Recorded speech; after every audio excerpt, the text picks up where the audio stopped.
Okay, so we just talked about micro expressions within the hand based off of connection, went through a ton of drills, pushing away from your partner so that you can go off to the side, open out, open in, up, down, body roll, etc. And we just talked about how whatever I'm doing in my body is also going to be happening in a slightly much smaller way in the hand. So where you're feeling the pressure on which side, into which fingers, it's going to change based off of where you are relative to your partner.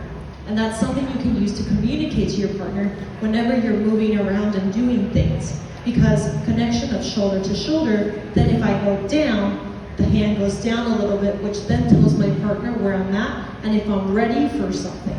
We then use that to create the next movement off of this. So we moved around wherever I'm at. My partner then decides what the next best available option is based off of how I'm connected and where my body is. Then we just switch back and forth.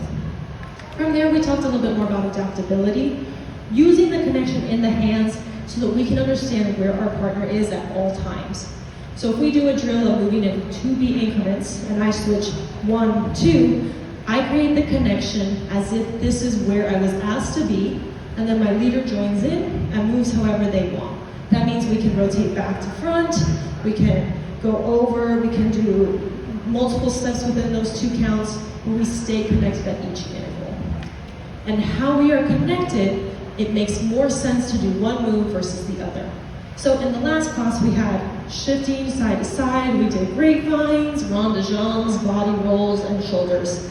And some of those moves made more sense in certain places in the connection than others did. And it's the same thing here. If I am having, can you turn on? The connection that I have makes sense for me to go around with a rond de jambe at that point in time based off of how the hands position person to person. From here we talked about adaptability within a pattern. We used the sugar tuck for an example, how if I shift where my feet are positioned and how I'm connecting into this hand, because it's a rotation, I can either make that rotation longer or shorter. This time we made it a little bit shorter, shifted out to the side, and from there my partner adapts to this position and does something slightly more rotational because of how the hand is connected. When I'm out here and open and extended, there's a slight curve that goes through the hand into the rotation.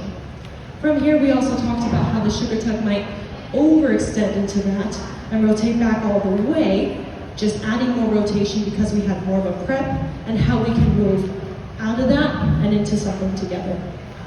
And that was it. Thank you very much. Good job. Well done.